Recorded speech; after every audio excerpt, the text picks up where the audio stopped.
บ้านต่อเฮือบ้านต่อเฮือเมืองไซบุทองแขวงคำมูลเนาะกับทักทายสบายดีพ่อแม่พี่น้องทั้งฟังลาวและก็สวัสดีพ่อแม่พี่น้องทั้งฟังไทยเวิร์ดสุคูสุคนนะมื้อนี้กับพายุเข้าทุกคนลูกที่2แล้วของเดือนนี้นะรอบก่อนน้ำท่วมเมืองไซบุทองเนาะบ้านสว่างก็ได้อัปโหลดคลิปให้พี่ให้น้องเบิ่งมื้อนี้กับฝนตกหนักอยู่ไซบุทองน้ำเข้าอีกแล้วทุกคนน้ำท่วมอีกแล้วแต่ว่าบ้านสว่างบ่ได้ถ่ายเนาะก็เลยมาถ่ายอยู่มื้อนี้มาเบิ่งวิถีชีวิตพ่อแม่พี่น้องทางบ้านต่อเฮือเส้นทางแถบนี้นะคาดว่าฝนตกลงมานะก็จะมีการย่อสะดุ้งเนาะเดี๋ยวบ้านสว่างสิพาพี่พาน้องไปเบิ่งบรรยากาศของวิถีชีวิตบ้านนอกบ้านนาเฮาเป็นอะไรจังใดก็ฝากกดไลค์กดแชร์กดติดตามเพื่อเป็นกำลังใจให้บ้านสว่างแล้วก็เพื่อสิบ่พลาดคลิปใหม่ๆทั้งสองของเฮานะจังใดก็ขอบบุญขอบคุณพ่อแม่พี่น้อง FC ทั้งหลายที่เอ็นดูแล้วก็ที่ให้เกียรติรับชมบ้านสว่างกับสาวนางน้อยเนาะ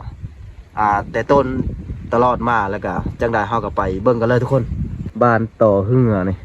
ได้ทางดำแล้วได้พ่อแม่พี่น้องเอ้ยเดี๋ยวเฮาไปเบิ่งบรรยากาศในการตึกสะดุ้งของพ่อแม่พี่น้องบาสิได้ป่าน้อยป่าหลายซำใดเนาะบรรยากาศตรงไรตรงหน้ารถแห้งๆบ้านสว่างกันถ่ายคลิปกับได้กังอันนี้เนาะกังผมเพราะว่าขนมปิวทุกคนทุกคนบ้านสว่างมาฮอดแล้วบรรยากาศกับคนกับหลายแห้งเลยคือคืนใช้ป่าแล้วล่ะทุกคนป่าขาวน้อยนะมาเบิ่งบรรยากาศเบิ่งคนมาละหลายคนมาตึกนั่นเพราะว่าฝนตกแห้งนั่นพายุเข้ารอบที่2ก็เลยเฮ็ดให้ป่าลงตอนลงป่าลงตอนลงดีทุกคนยอมดูนะใช่เลยบททื่อทุกคนได้หลายอยู่บ่มาแต่เช้านี่บ่มาแต่เช้านี่โอ้ใช่ครับดูทุกคนเป็นป่าขาวน้อยนะมาแต่เช้า เอ้าออกแล้วทุกคนซื้อได้เลยล่ะซื้อดาวีอายุจะปีแล้ว12เฮียนห้องได้เลยโอ้ม.2 ปีนี้หากินเก่งเลยทุกคนตึกกระดุ้งนี่ทางนั้นเต็มคลองมาทางนั้นบอกเบิ่งคนมาเบิ่งก็มีคนลิ้นน้ำก็หลายนะปูข้างนะบนหนาวบอกนี่คือบรรยากาศสดๆนะคนเลยน้ำออกมาจากทงไรทงนาน้ำท่วมพ่อแม่พี่น้องเลยน้ำท่วมทงไห้ทงนา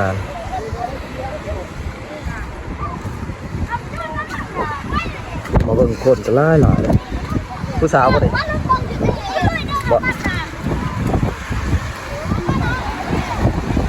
ใส่ละป่าเวทป่าทึกแล้วบ่นี่ใส่ละป่าเบิ่งดูฮะโอ้เราบ่เอาป่านะทุกคนเอากระปุกเด้อปีนนามาดูนี่ปีนนามาดูปีนมาดูน่ะสบายดีพ่อแม่พี่น้องได้นี่ซื้อได้เลยนี่ซื้อน้อยสาวน้อยอยู่บ้านเลยต่อเฮือนี้สาวบ้านต่อเฮือนี่เฮียนอยู่ห้องใดเลยม.3ยังเฮียนอยู่บ่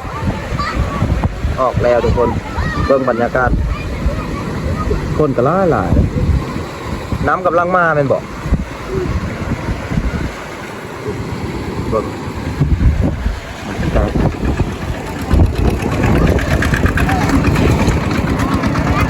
คนก็หลายคนมา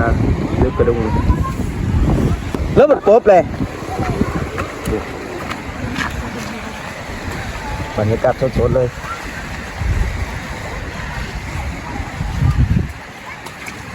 โ หาเยี่ยมคลองกันเด้อบ้งกันกระดุงแทบหักเฮ็ดเป็นตัวได้ตัวหนึ่งเป็นปลาขาวน้อยเป็นปลาขาวม่น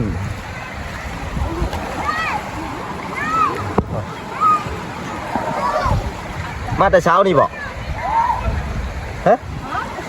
แต่เช้านี่เอามาส่งเท่านึงเลยบอกบอกโอ้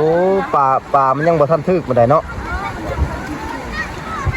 รอบก้อนนี้ซ้ำนี้แล้วบ่น้ำรอบนี้ยังบ่ซ้ำบ่รอบก้อนนี้ลึกเบิดบ่โอ้โหทุกคนมือก้อนนี้บ่ได้บ่ฮู้ว่าน้ำท่วมแถวนี้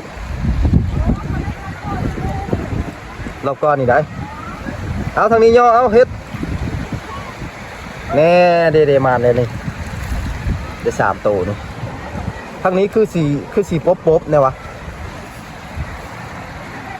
เป็นปลาซิวสดๆเลยพ่อแม่พี่น้องนี่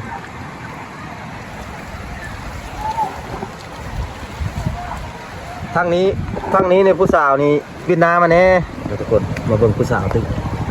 กกระดุงนี่วินนามาแน่โอ้น้องผู้สาววันนี้ขี้อายเนาะผู้สาวขี้อายทุกคนน้ำท่วมหน้าอะไรนี่น้ำท่วมหน้านี่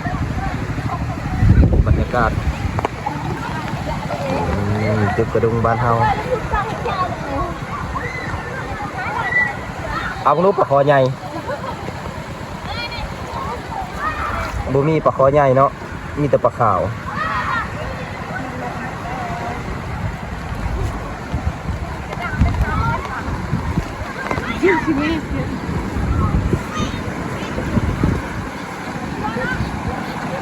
เป็นน้ำล้นจากอันนั้นนะ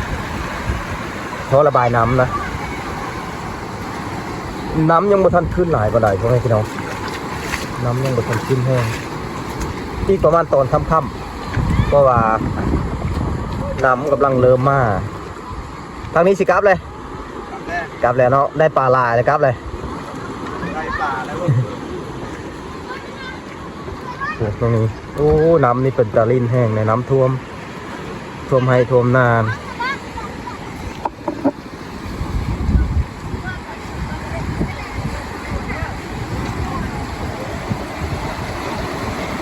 มาเบิ่งผู้นี้แล้วบอกขี้อายไปเลย2 คนนะรถปุ๊บอันนี้ผู้นั้นกับว่าญาตินี้ไปเลยดิ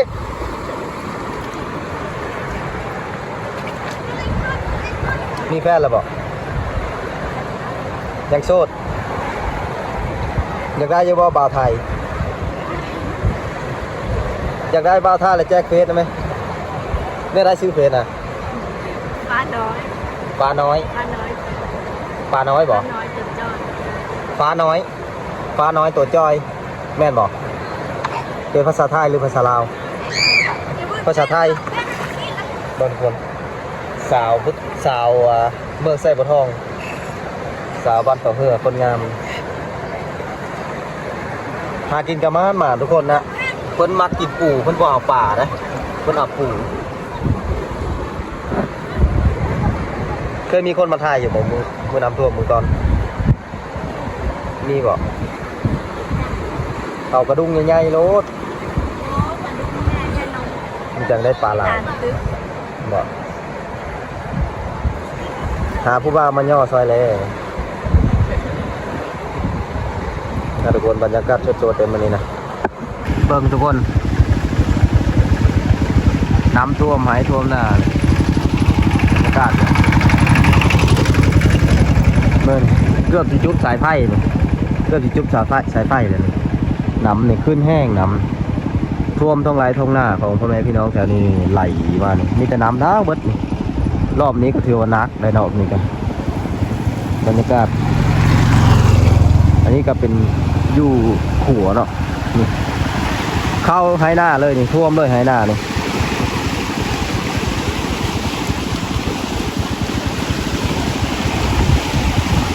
เบื้องน้ำเป็นตะยานแห้งสัดเข้าทั้งใต้ไฮหน้า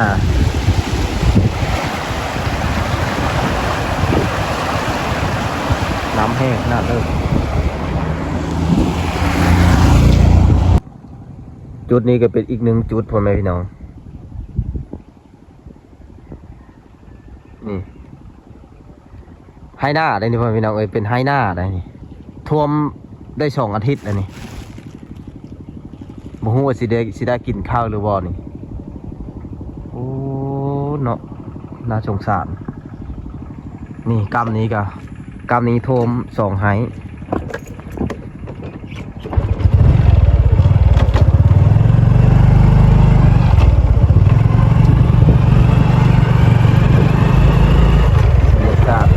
มีแต่น้ำ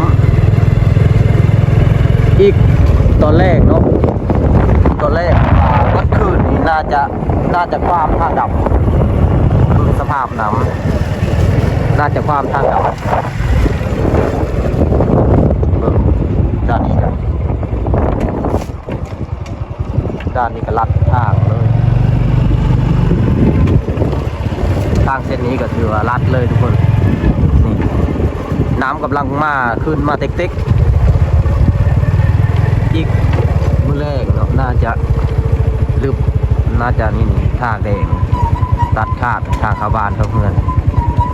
ตัดขาด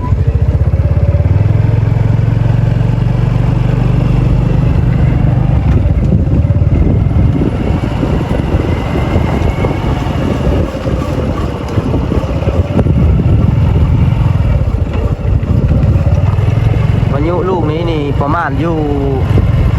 วันที่2จึงเบิดเพิ่นว่าตามรายงานข่าวเนาะ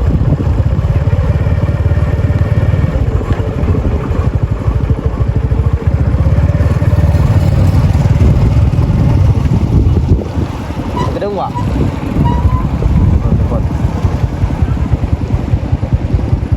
น้ำกำลังมา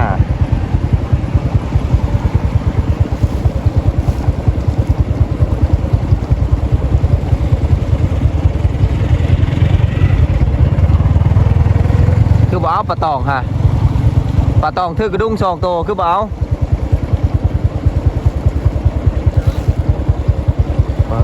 ทุกคนเบิ่งน้ำเลย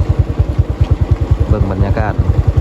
ผู้เฒ่าผู้โถเพิ่นก็มักไปได้อันถือกระดุงนี่เป็นออกกำลังกายได้เลยได้2 ตัวฮะ2 ตัวถือฮะ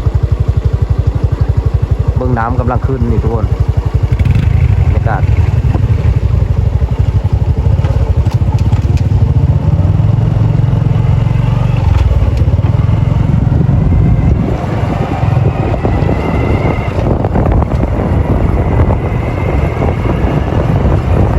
ยองดู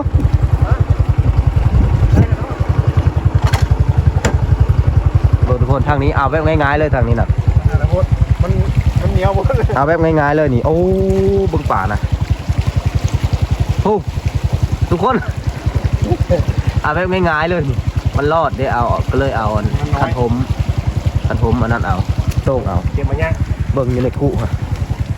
ถ้ากำเอา2 บาทได้นี่ทุกคนป่าสดๆเลยกอยแบบสดๆเลยนี่แค่ร้อยแก้วเนาะร้อยแก้วไปชมเนาะบรรยากาศบานๆบรรยากาศแบบเล่าๆเลยพ่อแม่พี่น้องโอ้จุดนี้ป่าหลายก็มู่นี่พระนี่แหละนะนี่โอ้ได้เลยมาทุกคนบนฝาที่น้อยนะจุดดำอยู่นี่เพิ่นเห็นปลาลายก็เลยอดใจบ่ไหวก็เลยเมื่อเอากระดุงมาตึกเลย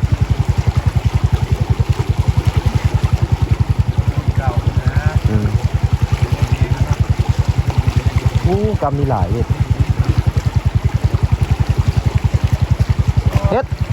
ตั้งจ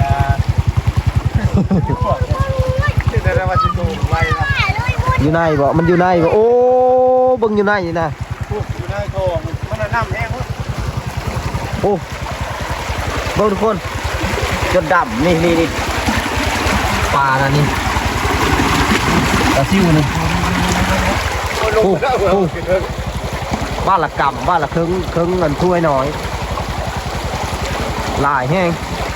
บ้านนี้ลายชุดมีลายได้ป่าได้ทุกคนนะนี่ไซบิโออ่ะตั้งพูนลายได้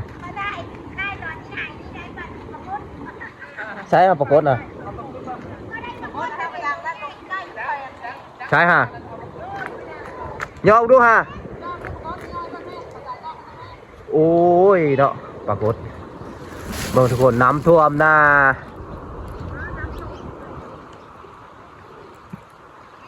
น้ำท่วมหน้าแต่ก็ยังดีได้ตึกกระดุงพ่อแม่พี่น้อง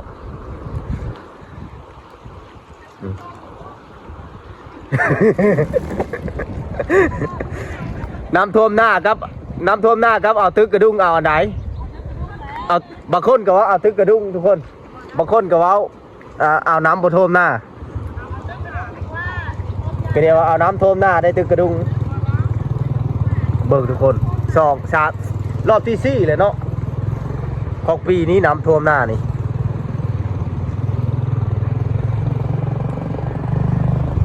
น้ำเซ่ขึ้นแห้ง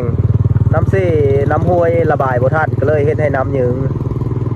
ประมาณ2 ชั่วโมงมันก็ลงนะบ่แม่นน้ำท่วมเป็นน้ำแบบน้ำไหลบ่ทันว่าง่ายๆกับทุกคนบ่แม่นน้ำท่วมจุดนี้นะ